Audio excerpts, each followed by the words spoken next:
3 horas y actividad para la... A ver, cuéntame un poquito acerca de la ruta, cuándo se conformó y dónde se presenta. En el año 2000 tratamos en agua y queremos ayudar a Tapobanco tanto de Camechita,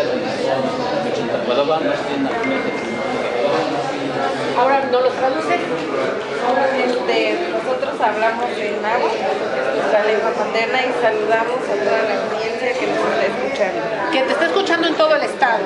Y en todo el estado, obviamente, estamos hablando que desde la Sierra Norte, en la zona mixteca, los están obviamente escuchando. ¿Qué le quieres decir, Citlali-Linzi, de lo que ustedes hacen? ¿Qué te gustaría compartirle al auditorio?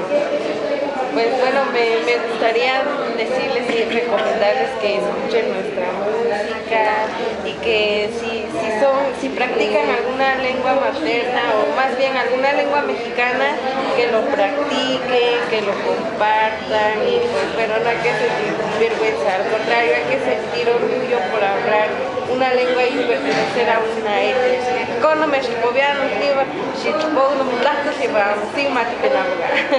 Don Alfredo, ¿usted le enseñó a Citlali-Linzi a hablar náhuatl?